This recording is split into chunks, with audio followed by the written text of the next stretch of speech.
welcome to Life.Examined. We are now in Joshua's attic recording. Finally, it's a great place to be. So Life.Examined is is a philosophical practice collective. And what we do is we make philosophy out of everything in life, everything that we go through. Philosophy for the non-academics and the academics. But anyway, the idea is that we are really homo philosophicus. We are philosophical beings. And we need this. And that's what we want to do here today. And every time we meet, really. We bring up a subject and then we discuss it and allow the thought to take us somewhere where we didn't know we were going. Yes. Yes, and today we're indoors, and there's a little bit of ambiance noise. You might hear some of the rain falling on us because it is pouring rain here in Gothenburg today. So we're indoors. I'm Matthew Nowachek from Lund, and I'm going to explain a little bit the idea of today. What we do with these talks, usually we have it over Skype, but today we're all together, is we have one of us bring a topic and we explore the topic together. Miriam and I don't really have any idea what Josh has brought today. We've got a title and that's it. So Josh is going to introduce the topic to us, and then all of us are together going to try to explore this, raise some questions, throw some things back and forth, have a little bit of a dialogue with one another. So Joshua, take it away, my friend. There we go. Okay. So today the topic is about intellectual humility, or the relationship between intellectual humility and a love of truth. So two different intellectual virtues. So just to sort of set that framework, I want to make a little bit of an argument. So I have to set the background a little bit first. So first of all, virtue. What is virtue? Yeah.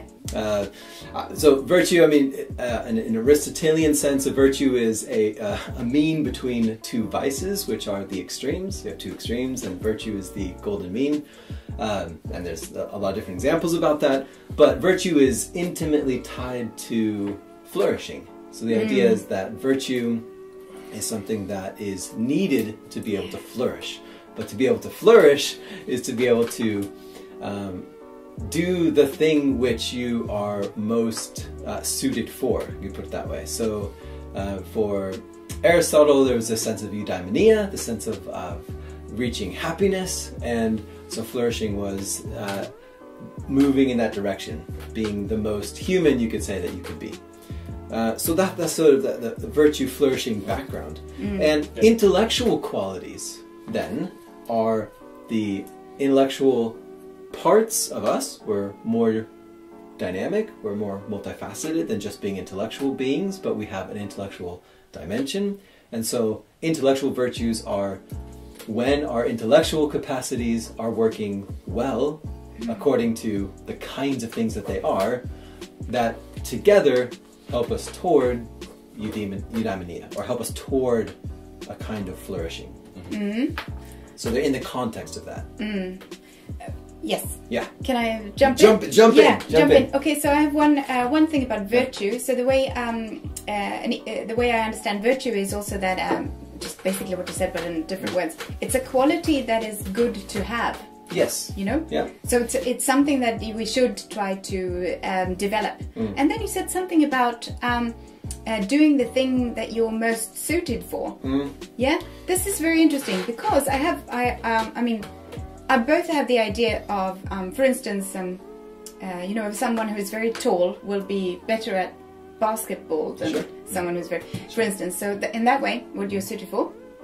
But then when it comes to all of these other less obvious qualities, it's often very good to practice what you don't do a lot, you know, and to kind of go against your grain or your sort of natural tendencies. Yes. Sure. Yeah. So I think that would work. Like and you know Aristotle better than I do, Matthew. So as far as I understand it, like there's my way of thinking of it is that there are multiple levels. So there's an overall level, like what is the purpose of your life and how does that move you forward. And there might be ones that are further down, like maybe you're a little bit afraid of heights, and so you practice at getting better at being able to handle heights. But that is all subsumed underneath the overall movement towards flourishing. Right. So there are some qualities that we might have that you have to balance out with other qualities in order to flourish. So if you allow a fear of heights, for example, to overwhelm your other qualities, then you're not going to be flourishing. Right. Yeah. But it's the end, it's the telos, it's the end that you are going towards. And there's a function account here. I mean, we're functioning well.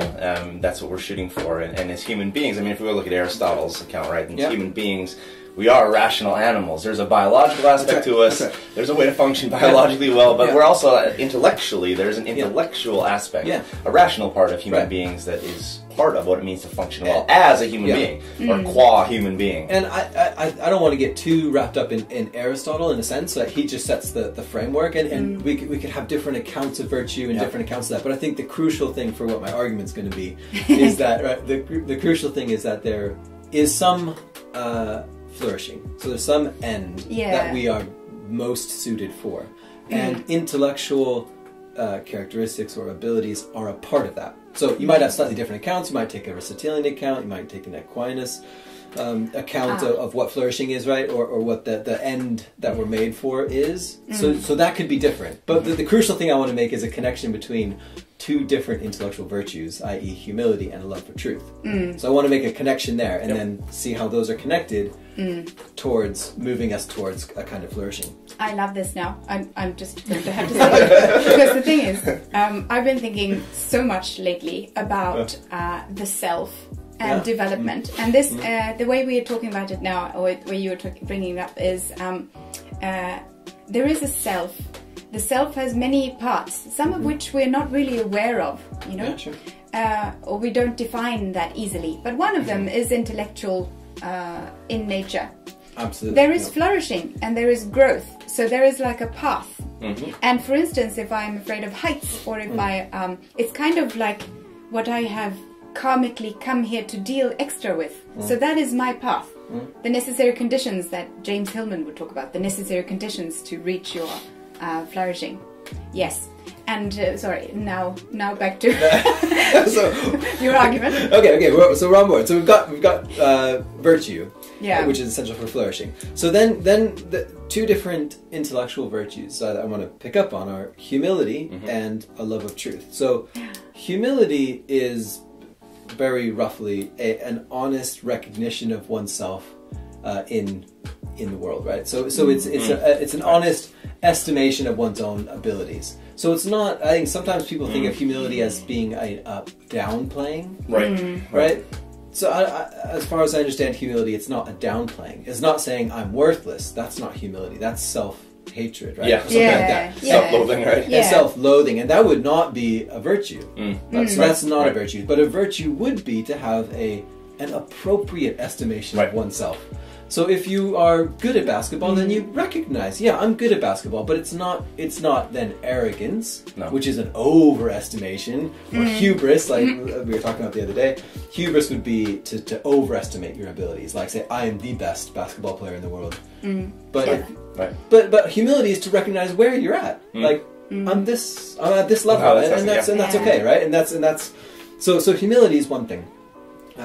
And in terms of, maybe we can flesh this out more, but just very briefly, in terms of an intellectual virtue, I think humility has to do with a recognition of one's limitations. So I understand so much about mathematics. I understand this, but I know where my limits are, right? So it's a recognizing the limits of rationality, maybe, to put it in terms of intellectual virtue. So then the next one is a love of truth, and that has to do with a desire to know the way something is, the love of truth. Like you want to know, how is it? How does it actually in the world, or with me, or whatever? And I think that these two are connected. And I think one of the bridges, this is where the interesting part of the argument comes up, which we'll see what you guys think. This is coming out of the background is out of a book called A Philosophy of Philosophy by Qasim Qassam, which is 2007, I think, was published. Brilliant book. And when Philosophy of Philosophy, and by Qasim Qassam. So Qasim Qassam is a brilliant UK from the UK, British scholar. I mean, that is basically all philosophy is asking the question, what is philosophy? Yeah. over and over again. That's right. Yeah. So, but he talks about a kind of question, and the kind of question he's interested in are how possible questions. Yeah. So one kind of question is a how question. Let's say Matthew says, I know it's raining outside. And I say, oh, well, like, you might be curious. Oh, how do you know that? And he says, well, I just looked out the window and I saw that it was raining. Oh, so that's a how. That's deduction for you. Yeah, sure. Well, that's a how question. There's lots of how questions. And how questions are normally like trying to figure out the link between a claim and how you got there. How possible questions, however, are questions that are built into them is a something which stands in the way, an obstacle. So a good example is, how is it possible that you can say, how is it possible that we are free? Because it seems like there's an obstacle. We understand maybe something about what it is to be free, that you're able to make a choice without any constraint in some sense, or we also understand something about determinism, and so then it raises a how possible question. How is it possible that we are free? So it's a different kind of question than a how question, right? I mean, there's a different structure there. So I think the connection then, to make a connection between these two intellectual virtues, humility and a love of truth, is that they really come together with how possible questions in this way. Because there's an obstacle that has to be dealt with in the how possible question. Humility recognizes where we don't know. We don't know something. And the reason why a how possible question arises is because we don't see how they can fit together. So we think we think we understand something about what freedom is. We think we understand something about what determinism is. But we don't see how they can come together. So humility is the recognition that maybe they do fit together, but I don't see it yet. Or maybe it could be this way, right? So you can try to work out that obstacle in different ways to answer the how possible question.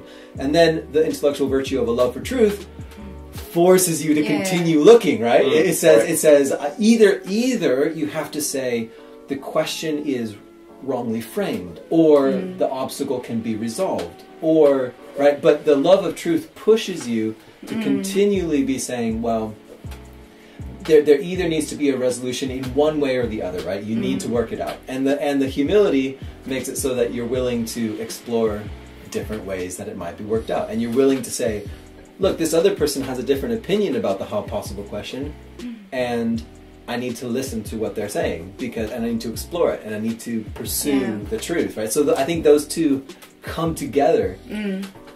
They do come together through how possible questions. I think how possible questions are a good example of how those two intellectual virtues are sort of brought forward. So that's what I'm bringing. Yes, I have something nagging in my head, and it's the word possible. And when you talked about humility, you said that it is. You said it's something like having an honest, appropriate estimation of what you do know in relation to what there is to know, and the more you know, the less you know. And that's actually true. The more you know, the less you know, right? I mean, the more the horizon expands. The horizon expands, which means your contact with the unknown expands. Yes. It's like the thing goes, and then it just goes, woo. And that's an aspect. I think that's an aspect of humility, right? Because there's a you know more things, but in knowing more things, you recognize that there are even more things that you don't know, right? Yes. But it could be a lack of humility there, right? You could know a lot of things and think like, well, I've basically got it figured out, and that doesn't seem to be very. But the thing is, that could be honest. It could be if you actually have figured it out. Yes, or it could be honest if you were deluded, or if you had some psychological condition that that made you. So what I wanted to go with this was that, like, the ethical imperative for when you are working on developing your intellectual virtue of humility.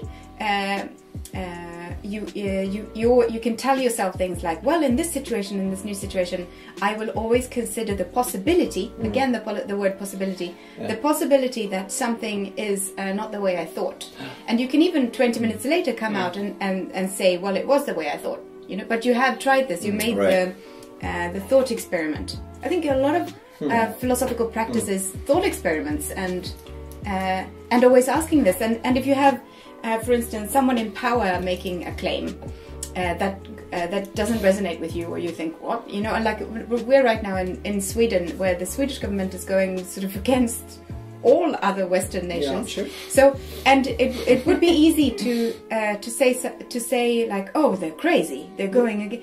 And if you do that, you have to admit that you have a kind of view that what the majority thinks is true. It's possible, but you have to check and make a thought. Sure. So you can create a thought experiment, like for instance.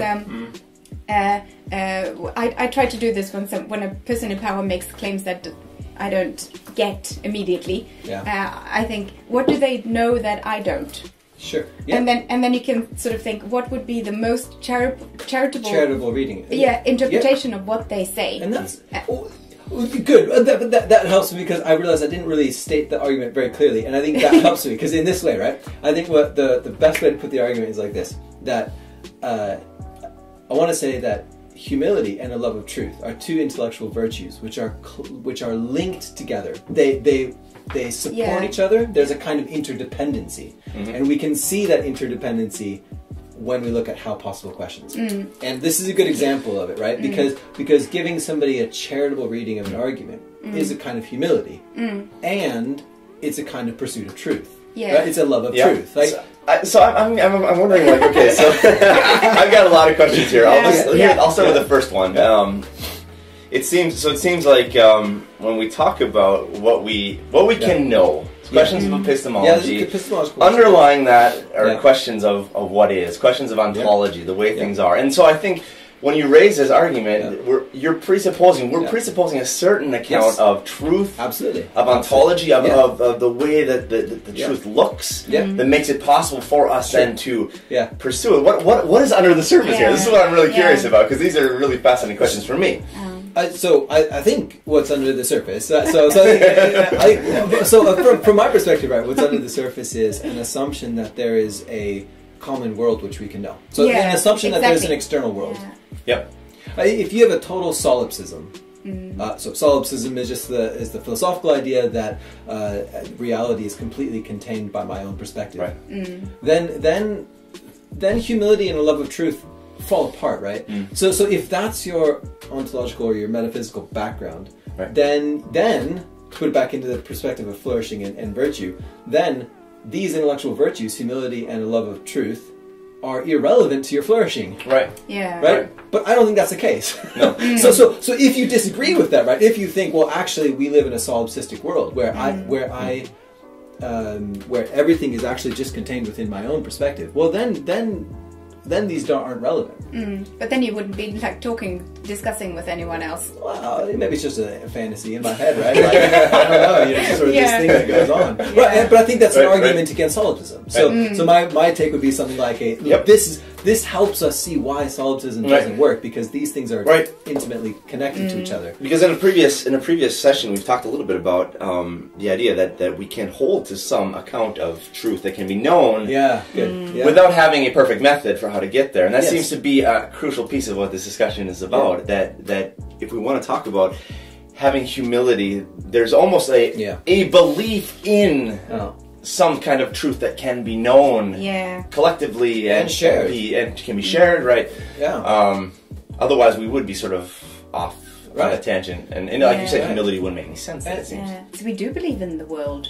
Yes, I do. And the like people and the self and the human as a possible vehicle or channel for like gathering information about and making correct interpretations or something. But I agree. I do that too. But I wanted to ask humility. If we want to be really philosophical, so we ask, why is humility a virtue? Why is humility a quality that is good to have? So a way to go. Oh, yeah. Well, how does humility help us function better as human beings? Yeah. Well, I mean, there you go. Thrive. Yeah. Function. So, well, and what would you say? Because I mean, why is humility a virtue? Because it helps us function as human beings. Yeah. Well, maybe if we look at what happens if we have the vice, so the opposite of humility. Good. What happens if we start there? And I think it's pretty. What would be those ends? It would be arrogance and self-deprecation or self. Right. Yeah. Right? Those would be the. I know everything and I don't know anything. Right. Or like I can't know anything. Yeah, I can't know anything. An over-assessment of my own understanding and abilities, or an under-assessment of them. Right. Yeah. I mean, what happens when we follow those two tracks? We probably end up in similar places. I would imagine is a sort of limited understanding or a limited dialogue. Yes. I mean, we were talking about the importance of dependence. I mean, humility in essence will force us away from the idea that I myself have a hold on the truth. Forces me into dialogue with others, and that will then lead to the revealing of truth in ways that it wouldn't otherwise. And the same problem, I think, if you're undervaluing your own abilities, then you're neither pursuing the questions in the way that you need to be pursued in order to function as a human being. Seems to be able to expand in our intellectual realm. I mean, to grow. And this is something that is all children seem to do really well. And we somehow seem to forget that when we get out of school. That this seems to be a part of what it means to be human, is to continue to grow and to expand. And I don't necessarily mean in an imperialistic, colonialistic way. That's also a risk of expanding, right? Is that we expand in ways that aren't good and healthy. But that's a different discussion.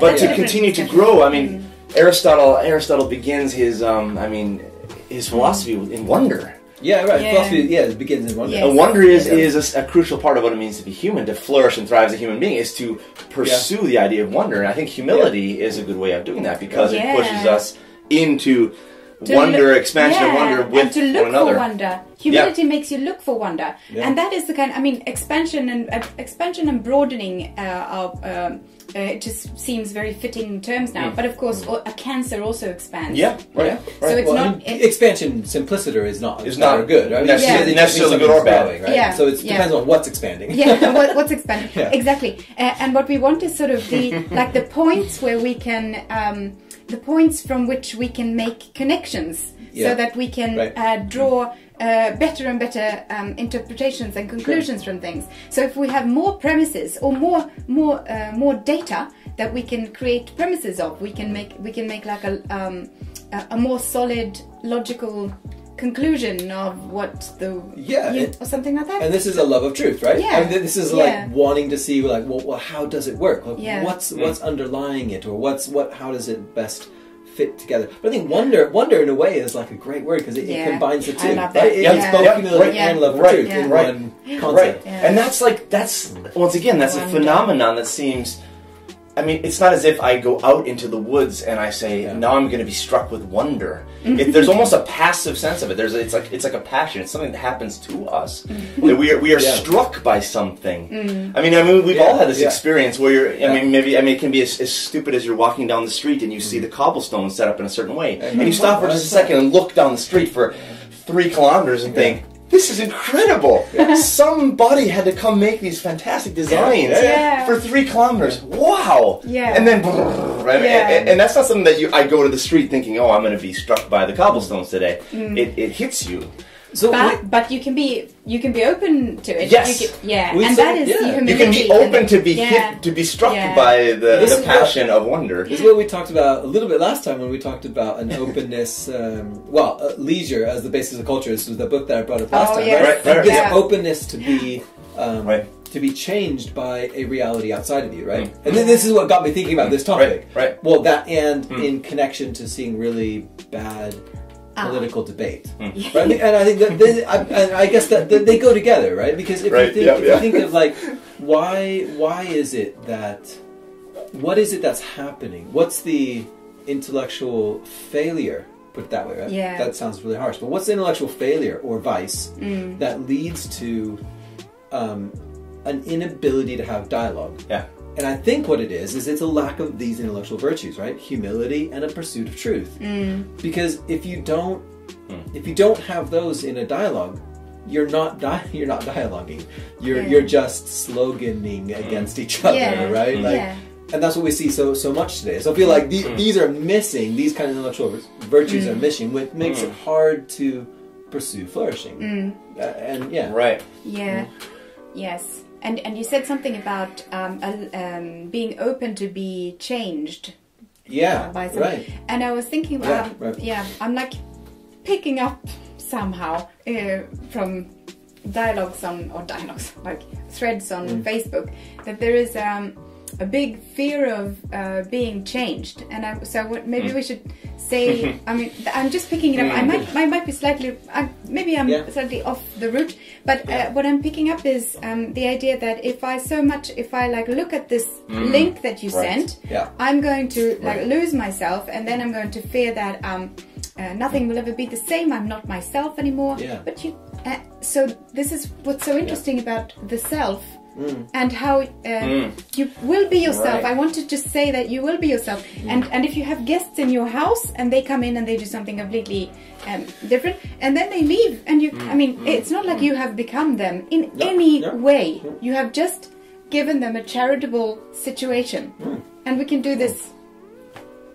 We can do this. Usually, we can do this. You can be charitable to people. And the way that I will change is I will change on my path to. I will deal with the things on my path to Eudaimonia, to flourishing, but I won't become another self. Like, it is still the self. I'm like my personal philosophy here now. You can. I think that's right. I think that's a good. But there seems to be. I mean, it's interesting because there seems to be inherent to humility. I mean, the what's standing in the way of humility is, I think what you're saying now is there's a sense of fear. And I mean, it is a risk. Yes. Humility is a risk. I mean, there's a sense in which there is a deconstruction of a certain kind of selfhood when you open yourself up beyond the categories that you've set up for who you are and what you believe. And that's dangerous. That's risky. And that's probably the fear of that is probably a big part of what prevents us from doing it. Not just that we're all arrogant, but maybe more that we're afraid. And we're afraid of being gullible.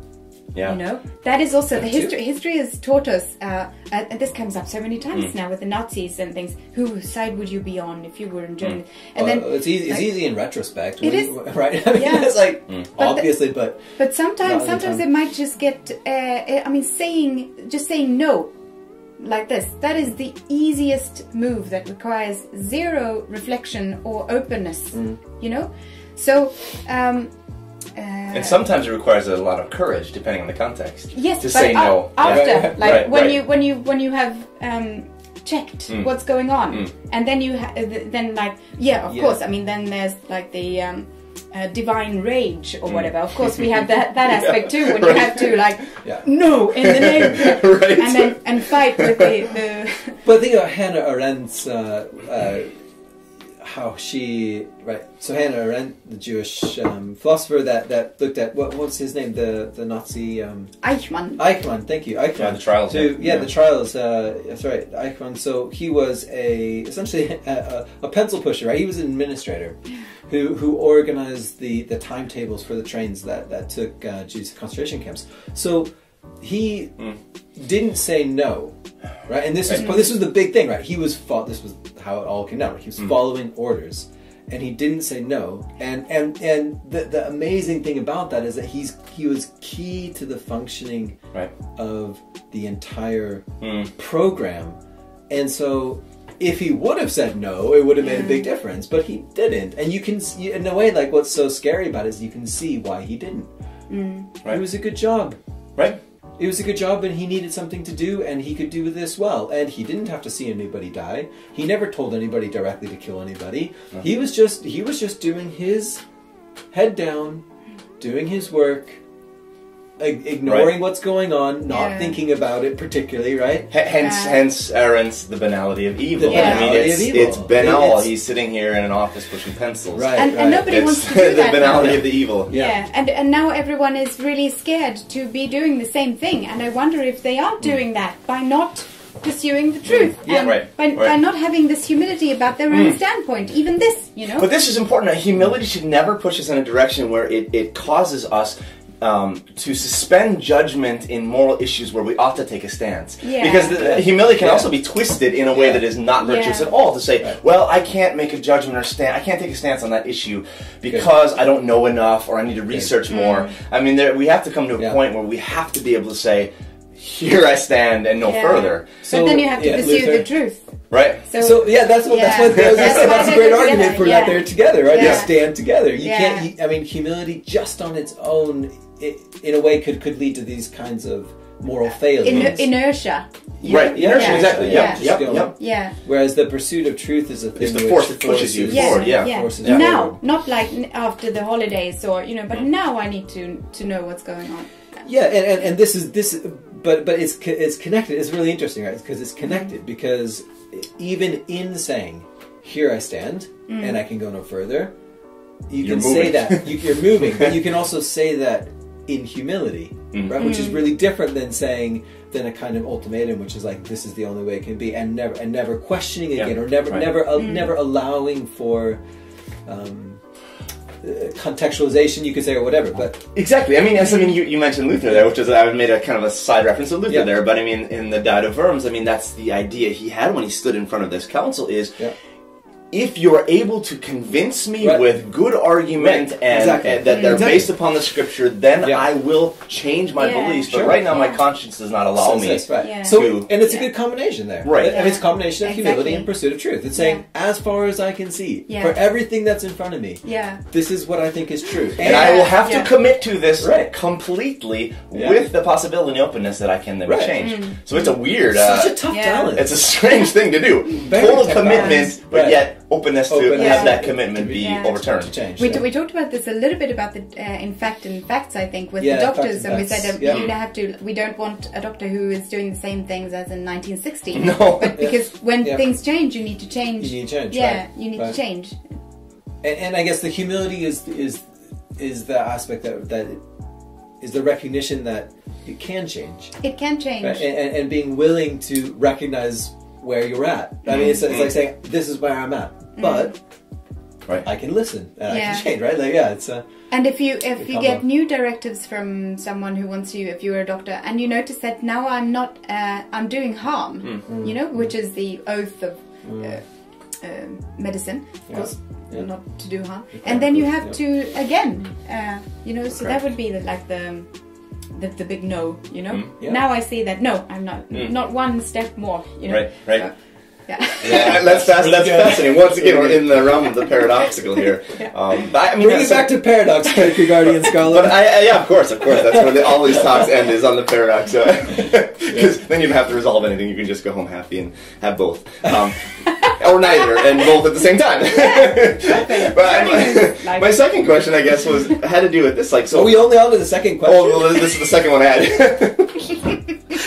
I mean, so how does this look practically, in the sense of how do we negotiate this dynamic of humility? I'm thinking of there's a couple positions that are a bit problematic. The first one, I mean, we touched upon here, and this is the sense of it takes a certain amount of knowledge or expertise to realize that one is not good at something, or that one wants to see one's own limitations. I mean, you remember the American Idol or Idol show. I mean, the worst singers are the ones who think that they're the best because they don't have the musical expertise to hear that they are themselves bad singers.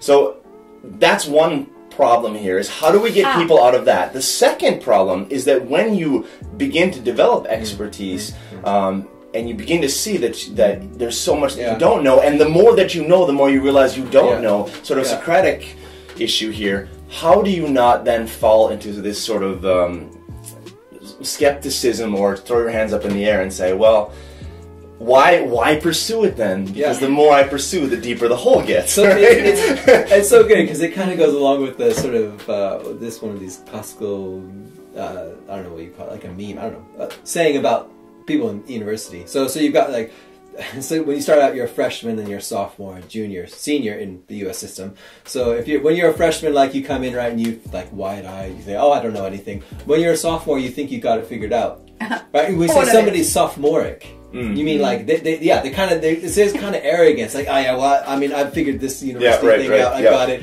And by the time you're a junior, you're kind of sort of like, maybe not. And then by the time you finish, you're like, I have no idea. Right? So this is kind of like art, right? So in terms of like people, because you said in the beginning, like if people don't know enough about something, they think they know it really well. Then the crucial thing is a pursuit of truth. Yeah. And then as it goes on, they take on different roles, humility and a pursuit of truth. Because it seems like humility develops as we develop expertise or knowledge in something. So there's a weird process there, right, that happens. Yeah. But I mean, there's also a little bit of a paradox there because in order to develop, you need to sense a sort of perceived lack of something. Right. And if you don't perceive that lack of something, you're not going to pursue the development that's required to get out of that.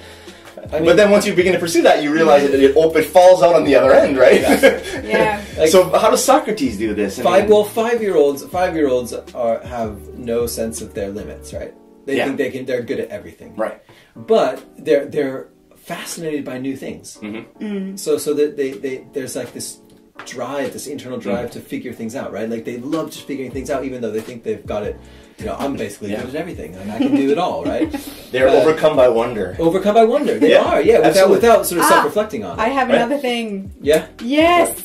And another thing they are overwhelmed or overcome by is this participation in the world. Yeah, sure. And that's what I wanted to come to.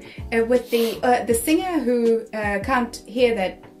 He really can't sing because there is some kind of discrepancy between how you use the senses and how they sort of boomerang back at you. Like the relation with the self, which is completely closed, and then the world, which is like outside. And I think this is one of my favorite paradoxes about how we are as selves. Both completely separate and completely united. You know, the completely one and completely separate. And this is the how we need to overcome this by, for instance, participation in the world. And so, if you a 5-year-old maybe has the idea that it can be done, therefore I possibly can do it. You know, you know. Yes. So you put yourself in this possibility position. Yeah.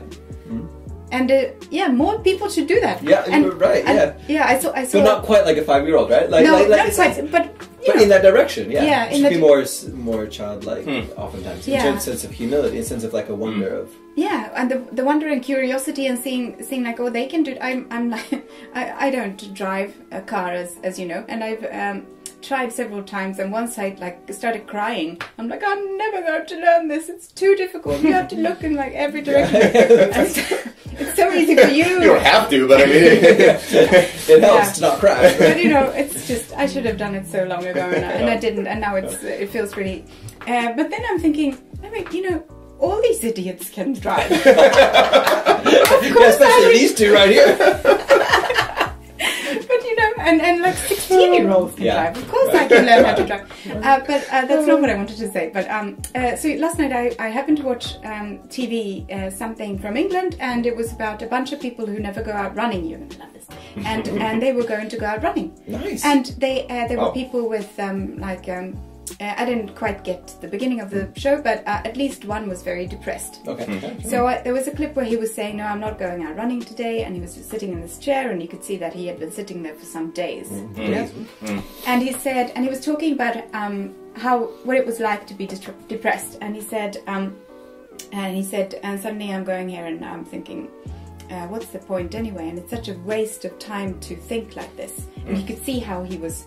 And then he just said, "Can we turn it off? I don't want to talk about it." So it was like a horrible, so depressed in that sense of the word, like compressed, depressed, and down.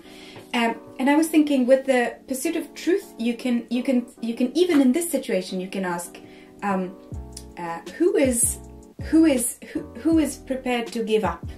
Like, what is this self that is prepared to give up? So then you have the boomerang idea again, from the self to the self, looking at my processes. So you can even take an interest in you see what I'm saying? Yeah. So again, back to the self. You know, I love the self. You're into the self right now. I'm into the self. Yeah. Have you read Kierkegaard's Pseudonymous Sickness Unto Death? No? No, the first paragraph is all about, it's a description of the self. The self as the relation that relates to itself by relating to another. There's all these multiple relationships, and it's exactly sort of what you're talking about. Yeah. And it would really work side well note for there. if you're depressed. You should read some Kierkegaard, maybe. Yeah, maybe. It might make it worse. Yeah, and go out running. Go running. Yeah, use your senses again. Like your, Should we try to tie it off? Yeah, because we can always keep going. Absolutely. Yeah. Yeah. I mean, I can start. Yeah. I'm just thinking here, chewing over this, like the last sort of conundrum I was left with here, and it seems that Socrates is a great person to look to in this case as guidance here, because he was able to get out of this state of the lack of self-perception. He could begin this process, but he didn't. Neither did he fall into this sort of nihilism of giving up. And I wonder if there's a methodology built into the pursuit that he had that in some sense created a trajectory that he wasn't able to see necessarily where it was going, but he could see a certain direction. Sure.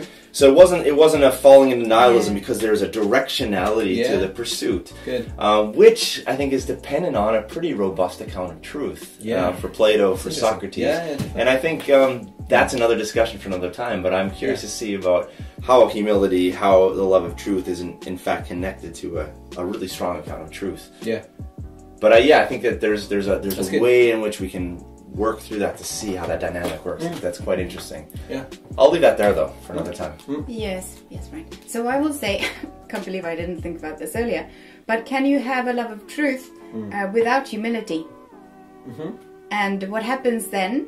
Why is it worse? Yeah. Yeah, what happens with it? The love of truth, if you don't have humility?